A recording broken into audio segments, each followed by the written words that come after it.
We are going to be switching gears. We're going to be making another focus. One of the lovely ladies I was speaking to during the break was talking, and she said, yes, we started off and it was very heavy. There was a lot of thoughts that I had, and I was getting emotional, and I was really thinking, and then it got a little bit light, and she's like, so now it's getting lighter. I said, no, it's not getting lighter. It's balance for better. So it might get a little lighter, and then it gets a little heavier, and it gets a little lighter, and it gets a little heavier. And to that end, I am going to introduce our next special guest speaker, Sara Omar. Garba already mentioned her and spoke about some of the wonderful work that she's been doing, the hard work, her person, her work that she does, but her personality to be able to do this is also extremely powerful.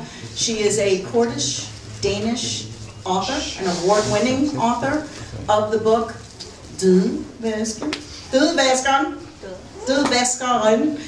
Dead Washer.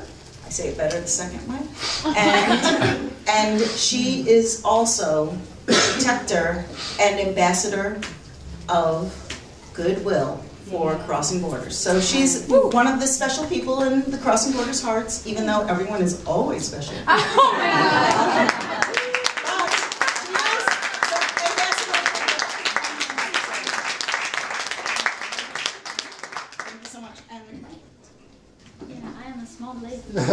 Small, powerful women. What do you do? What do you do? Where is Omar? Omar, right man. Okay, here we go. Hello everyone. Can you hear me? Yes. It's an honor to be here, and it's an honor to meet you. I have been following your work, your family's work, and I look up to your father, and I'm sorry for your loss.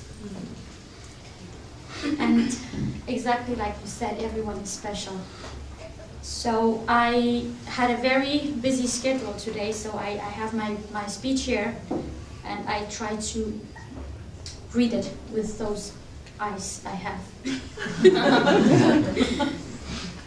The world needs decision takers, strong and honest personalities. Without action, words are dust. Maybe that's why we are standing here today, because we must act, and we must do it now. We all need both men and women to stand shoulder by shoulder if we want change for the better. But nothing will happen if we don't have the men with us. If you really want change, we must work with the men, because we can't manage to get the men in this fight to work with us. If we cannot manage to get the men in this fight with us, then we will fail. Because this fight is not only about power sharing, it's also about equality. And best of all, that we create it together. The fight for women's freedom is nothing new. It's not something I or others of my generation have invented. This fight has taken place ever since we were born as women and men. And those who came before us have taken the hardest battles. They paid the biggest price, many even with their lives. But look, we are here today where the year is 2019, and we find ourselves in a continent that's among one of the most liberated. But still today, the fight for women's rights is alive and necessary. It shouldn't be that way, not here at all. But even here in the West, the fight is alive. Women are killed either under the name of jealousy or the name of honor, religion or culture. There is an assault against women. We just started the #MeToo wave. And what emerged was once again the ugly face of inequality. It should not happen in the free world, but it happens. Since the patriarchy is not only culturally or religiously determined, but rather a mentality that needs to change. It is happening all over the world that women are killed by men. We call it just different phenomena. It happens, and even though we live here in the West, we cannot turn the head and close our eyes to the problems. And if we choose to join the fight for equality between the sexes, we must and we should invite our brothers, cousins, sons, uncles, and fathers with us in order to find the solution. We must stand side by side in this battle to succeed. Without the cooperation between us, we would never have succeeded today. Therefore, it is important that this fight does not lose its sparks. A spark that is ignited by wisdom and a lot of tragic events. A spark that is ignited by sorrow, blood, burial, and tears. The women cannot alone solve the problem with the patriarchy. Women can do lots of things, but we can not only sit around the tables as women in the meetings and events and discuss the men's actions, behaviors, and attitudes. During these events and meetings, where we all want solutions, we need to have the source and the root of it all with us, namely the men. Our men must learn from childhood at home that the woman, like him, has rights. He must learn that he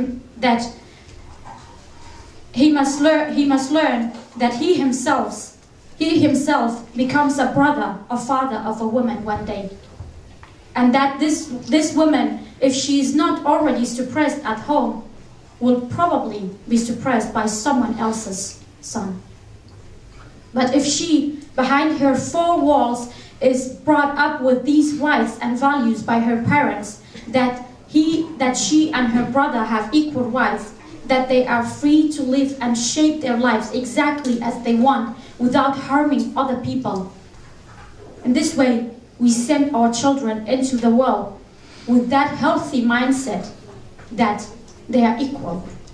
So our girls would know from the start when to say enough is enough, because she already knows about her rights. As these human rights have already been implemented in her upbringing at home. That's why we never should stop addressing how to parenting. That's why we are gathered here today, to be part of the solutions and not part of the problem. That's what the many killed women and men around the world would want from us if they were here today. We must not forget them in our quest. This is not a war against the male. This must and be about being united. For those who want to unite us, they have the right intention. And those who want to separate us and demonize and generalize in the male in the name of feminism have misunderstood this whole fight for freedom. I can continue to stand here and speak and say words. It's a case that's deeply close to my heart.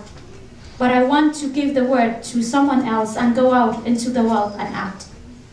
I will meet them as I disagree, because only in the meeting between us, the solutions would find their way into our hearts, minds, and into the world.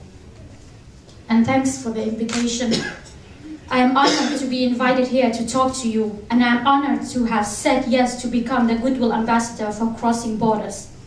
Because what you are doing for the youth and for the next generation is exactly what I ask the rest of the world.